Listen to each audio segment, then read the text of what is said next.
Warahmatullahi wabarakatuh.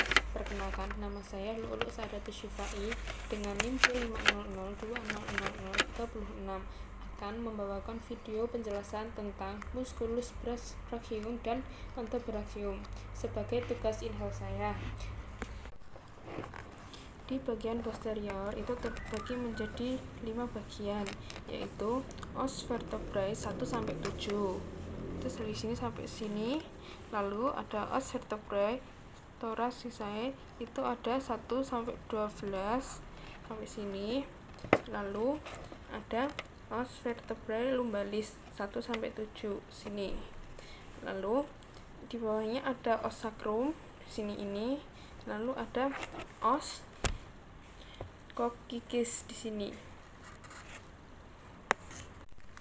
Kita akan membahas os vertebra cervicalis yang pertama, yang ke-1, yang tampak dari superior. Nih, kalau udah tampak dari superior, ini itu seperti jantung.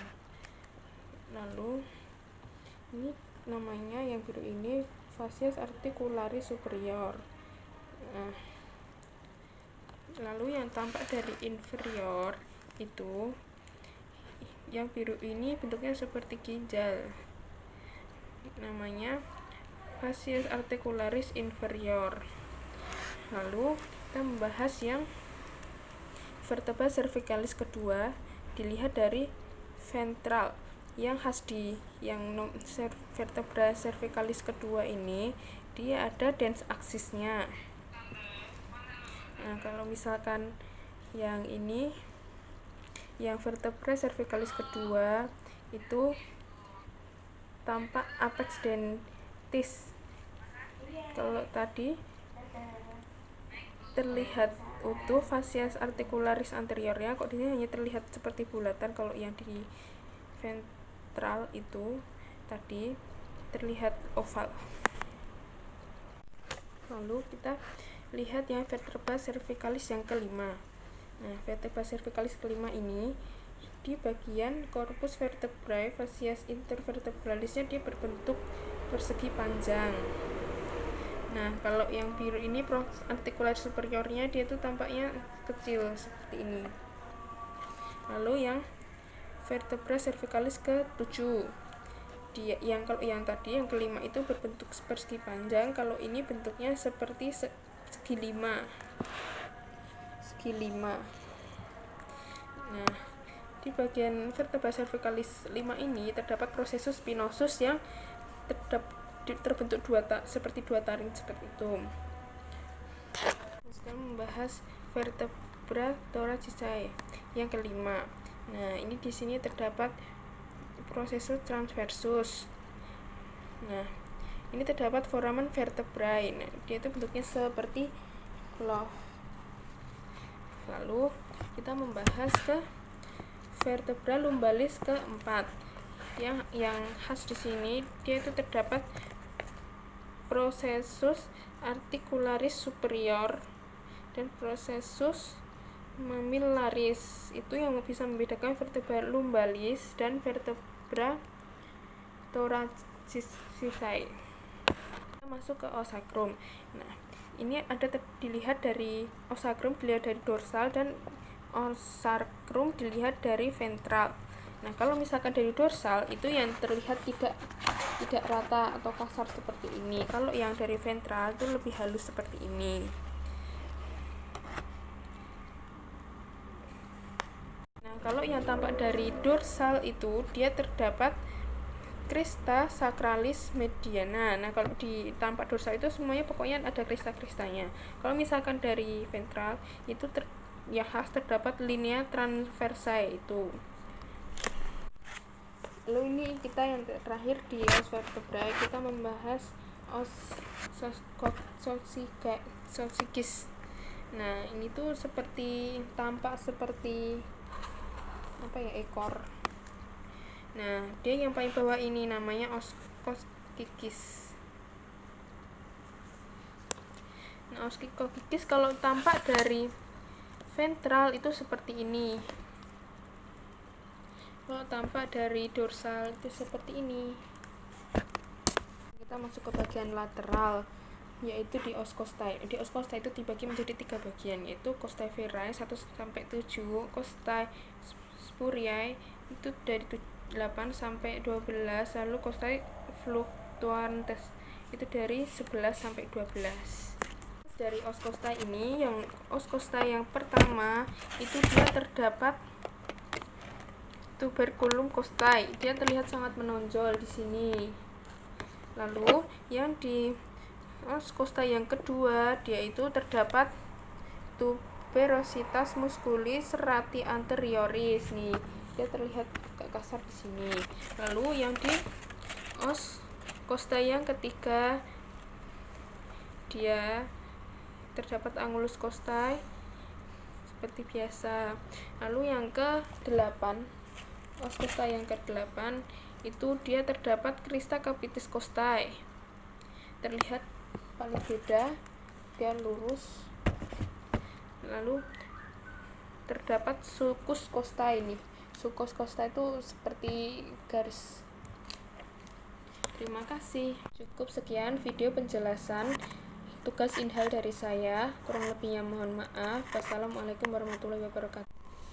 Yang pertama kita masuk ke regio brachium. Di regio brachium itu kita akan menjadi 2 bagian, yaitu yang pertama kompartemen anterior dan yang kedua kompartemen posterior. Nah, sekarang kita masuk ke kompartemen yang pertama, yaitu kompartemen anterior. Yang harus di kompartemen anterior ini dia terdapat musculus biceps brachii. Nah, di musculus biceps brachii ini dia terbagi menjadi dua bagian lagi, yaitu ada caput longum, dia yang terlihat lebih kecil, dan caput ini, dan caput longum itu yang terlihat lebih kecil, dan caput brevet dia lebih gede lagi. Lalu yang khas lagi di bagian kompartemen anterior itu ada musculus coracobrachialis, itu yang terlihat kecil ini. Nah, dia bentuknya agak panjang. Lalu ada musculus brachialis, itu di bagian bawah yang bentuknya seperti segitiga ini musculus brachialis. Nah, kita masuk ke kompartemen posterior. Nah, kompartemen posterior ini terdapat yang besar ini musculus deltoideus. Nah, lalu ada musculus triceps brachii, itu terlihat apabila musculus deltoideus ini dibuka, jadi seperti ini. Nah, musculus brachii itu terjadi menjadi 3 bagian, yaitu musculus triceps brachii caput longum, ini dia yang terlihat gede ini. Lalu musculus triceps brachii caput lateral itu yang ini. Lalu musculus triceps brachii caput mediale itu yang terlihat besar ini. Lalu masuk ke regio selanjutnya, yaitu regio antebrachium.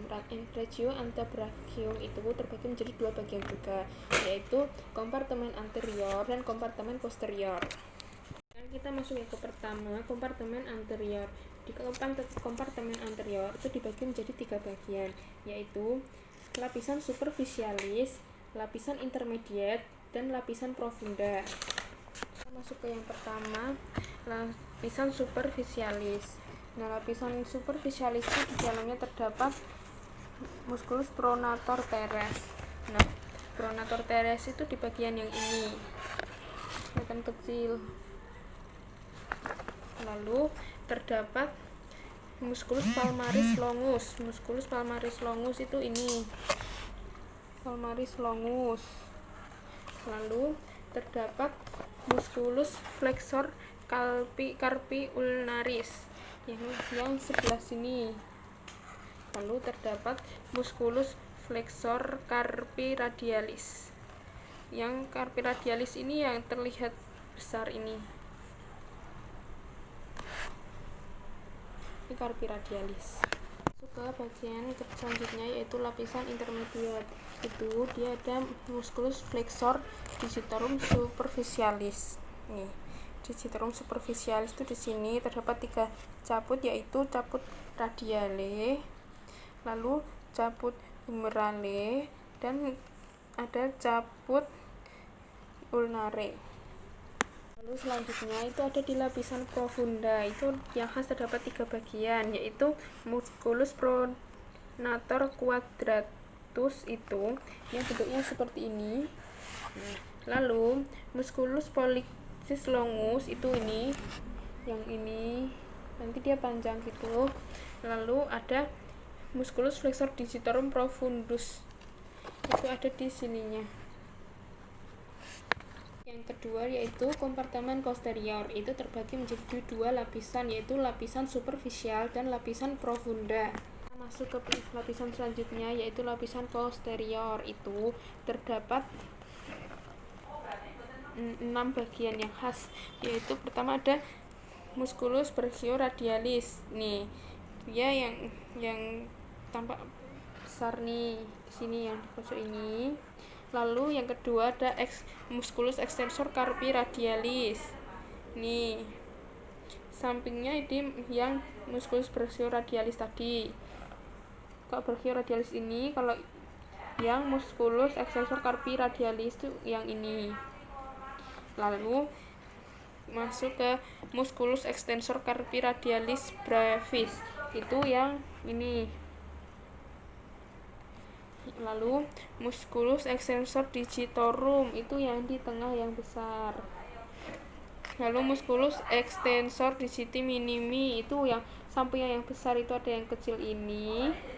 Lalu ada musculus extensor carpi ulnaris, itu ada yang ini sampai yang kecil tadi. Lapisan profunda itu ada 5 yang khas, yaitu ada musculus supinator, nah itu yang gede ini nih. Lalu ada musculus extensor pollicis longus, itu ada yang ini. Lalu ada musculus extensor indicis, itu di bawahnya nih. Lalu ada musculus abductor pollicis longus, itu ada di sini. Lalu ada musculus extensor pollicis brevis, itu yang lebih kecil di sininya. Sekian video penjelasan tentang regio antebrachium dan regio brachium dari saya sebagai tugas Inha. Wassalamualaikum warahmatullahi wabarakatuh.